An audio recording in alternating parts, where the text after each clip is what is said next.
All right, guys, we're going to dip in on Dungeons and Dragons again here on Clownfish TV. This is Kneon. It's a really interesting turn of events this week or the last couple weeks with Dungeons and Dragons. They did announce that they are going to bring back Dark Sun, which is a very controversial and very beloved campaign setting from 2nd edition, 3rd edition. Mostly I remember it from 2E. And of course, it was pretty spicy, even for the time period. It was a very spicy campaign setting, and they are bringing it back. They're making it 18 plus, but they are they're hiring extra sensitivity readers to make sure that it's not very offensive or something. You know what I'm saying? So it's like, what is the point? What is the point? And now the original creators of that campaign setting are releasing their own version of Dark Sun. Of course, they're not calling it Dark Sun, but they're coming back with that. We're going to talk about it. We're going to talk about this new cozy game. It's just been announced. I really feel like Dungeons and Dragons has an identity crisis at this point, because it seems like they're trying to appeal to both audiences they've cultivated. They want the old heads because the old heads have money. They want them back because they left and they took their purchasing power with them. Right, so they're trying to bring them back with Legends or whatever it is they're doing. They're bringing back a lot of the TSR crew to work on D&D. At the same time, they're also trying to make a kinder, gentler, more diverse and inclusive D&D, and also cozy games because, it's current year. So they've kind of split the audience. This kind of reminds me of what is going on with Disney, like with Star Wars and Marvel, where they tried to be everything to everybody and they wound up with a product for nobody. Because a lot of the people that were following, I guess, cozy D&D, is that what we're going to call it? Cozy D&D.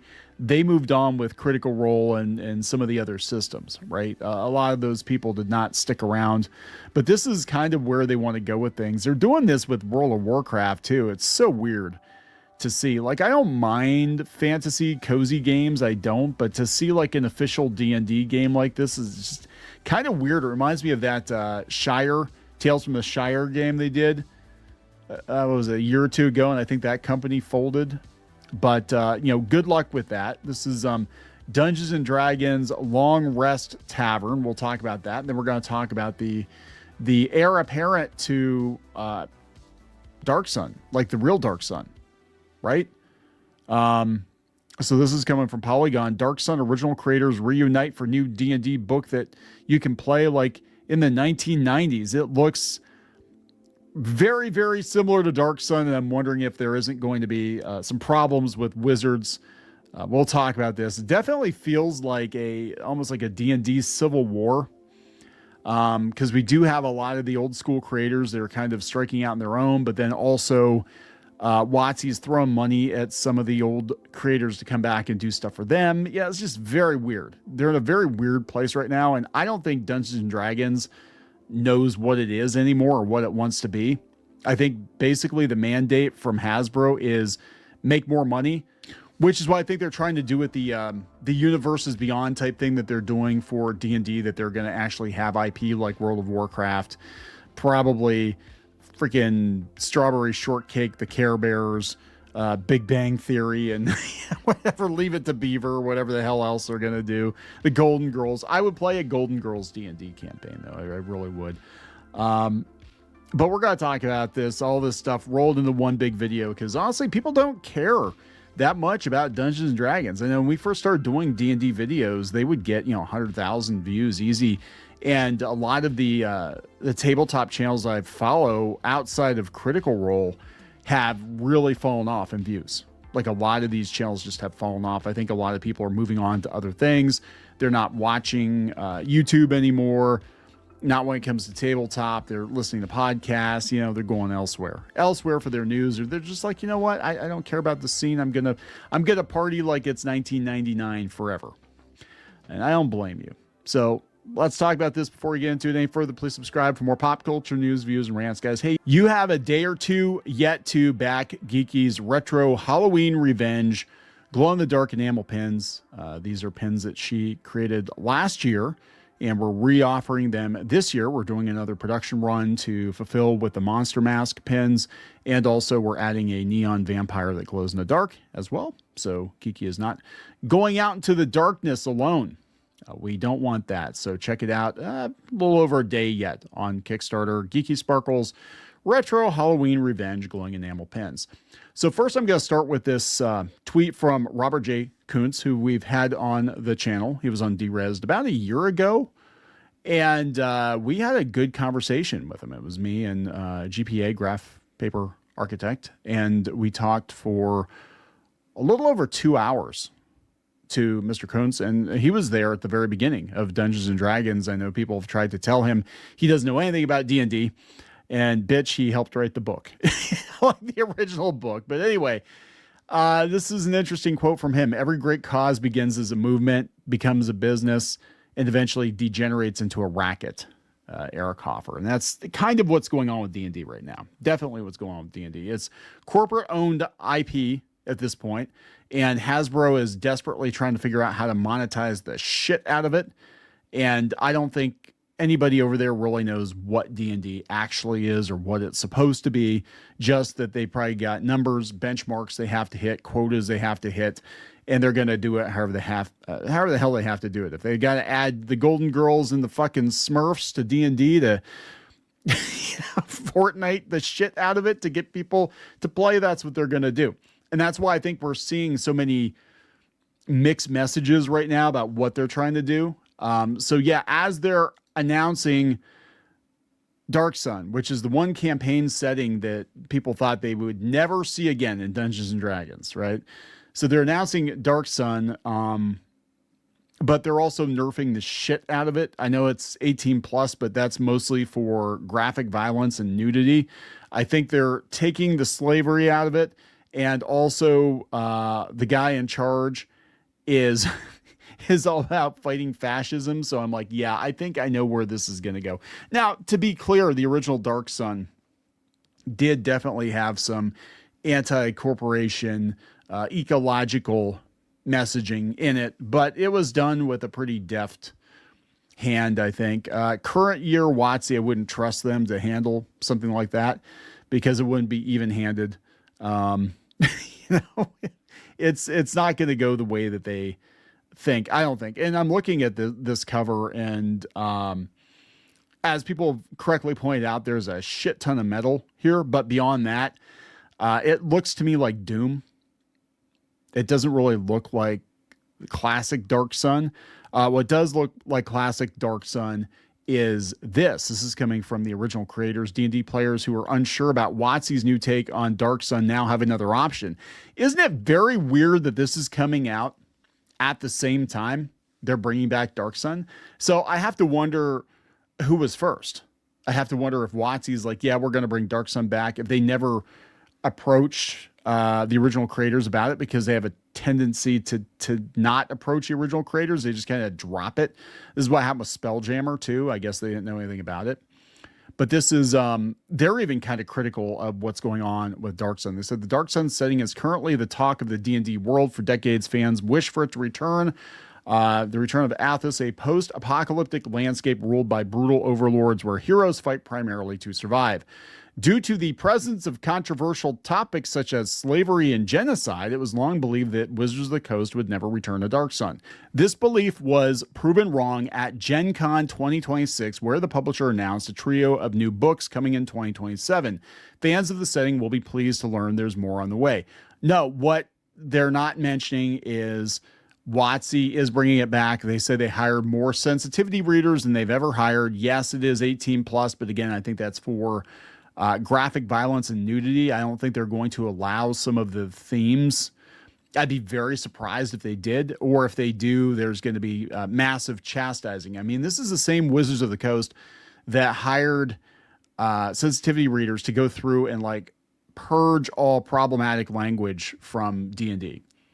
Like you couldn't use the word crazy. You couldn't call something that was bad, you know, black or dark or something. I mean, there's a whole laundry list. I forget what some of them were, but some of them are like, okay, maybe. And other ones were like, what the hell? Why is this offensive?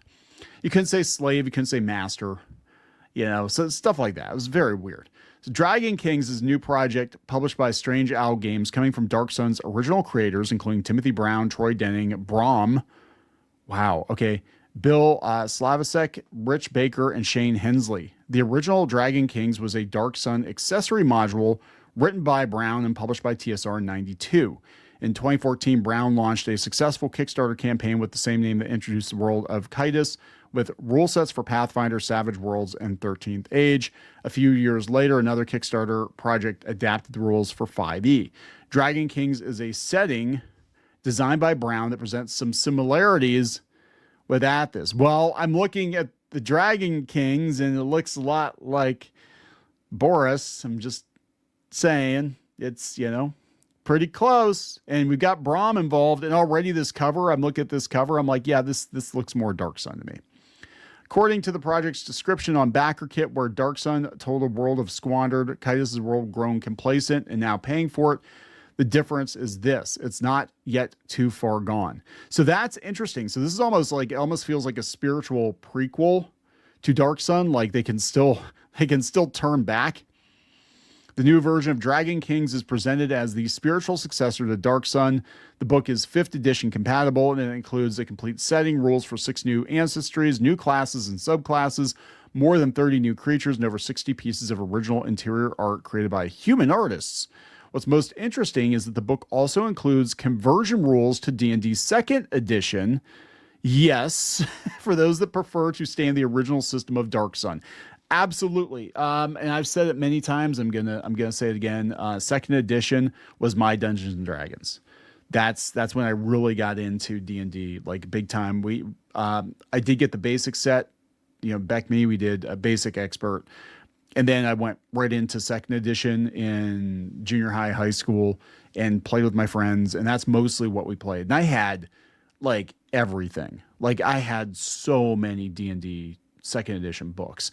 And the thing that was kind of irritating about Dark Sun, though, is you had to buy the Psionics handbook too. So it wasn't enough just to have the player's guide, the DM guide. No. You got to go buy the $15, $20, whatever it was, Psionics handbook too.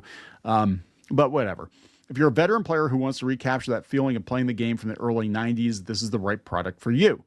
The timing of this announcement is hardly a coincidence. While Wizards' announcement of a new Dark Sun product created a wave of excitement, many players are skeptical that the company's current philosophy will be able to recapture the feeling of brutal and savage sword and sorcery that made the original Dark Sun so popular. In fact, many are already complaining about Wizards' alleged decision to remove mentions of slavery from the setting.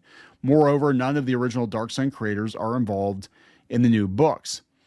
Dragon Kings is thus being presented as an alternative for fans who want something as close to possible as the original Dark Sun. The BackerKit page contains the following quote from Brown: "By making Dragon Kings its spiritual successor, I can revive the concepts that never made it into Dark Sun and take them somewhere more desperate, more dangerous, and a little more hopeful." In Kythus, the disappearance of the Dragon Kings caused the world to wither. The environmental themes are central as they were in Dark Sun, but there is still hope for this world. To be clear, Dark Sun is a Wizards of the Coast trademark. Oh my God, I love this. To be clear, Dark Sun is a Wizards of the Coast trademark. Dragon Kings is a separate product that is developed with a setting-first philosophy, meaning that players can adapt it to any game system. Following before launch, so it's basically how you do the BackerKit thing. Yeah, so they had to say, disclaim it and be like, nope, this isn't a Dark Sun thing.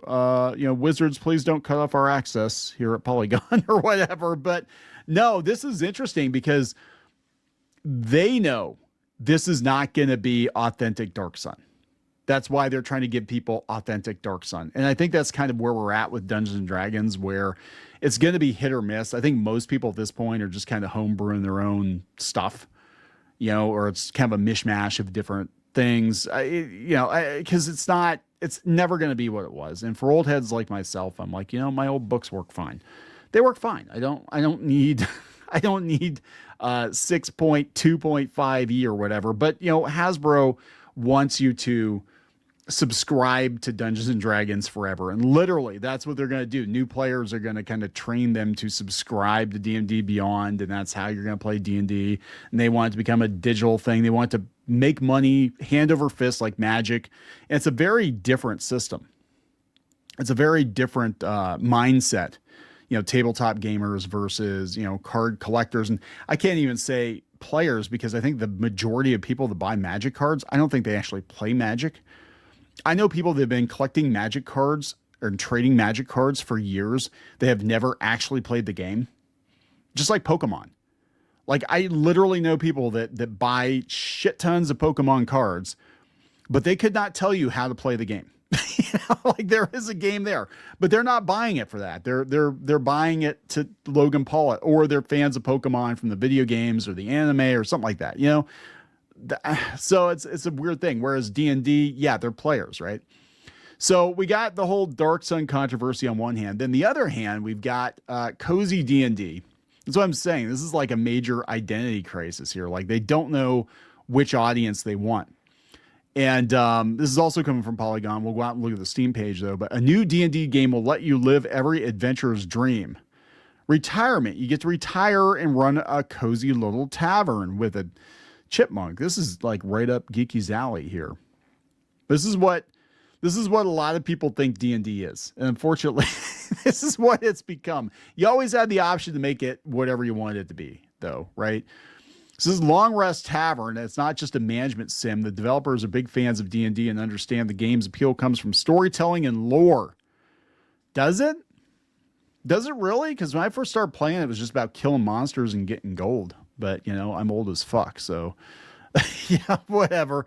As you progress in the game, you will also discover an overarching plot involving the ghost bard that came with the building you acquired.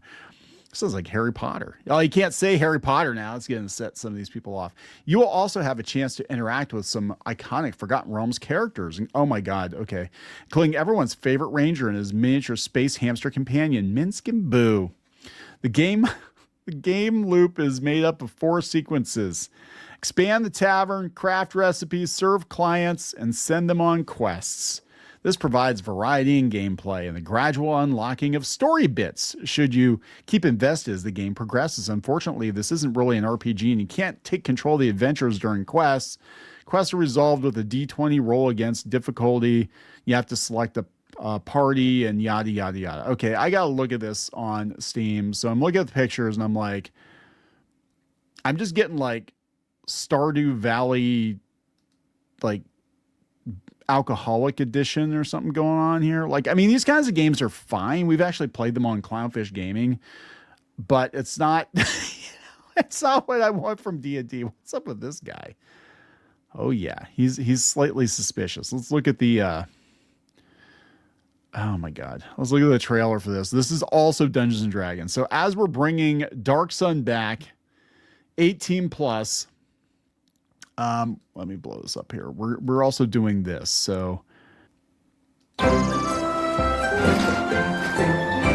love the happy music we got going on here.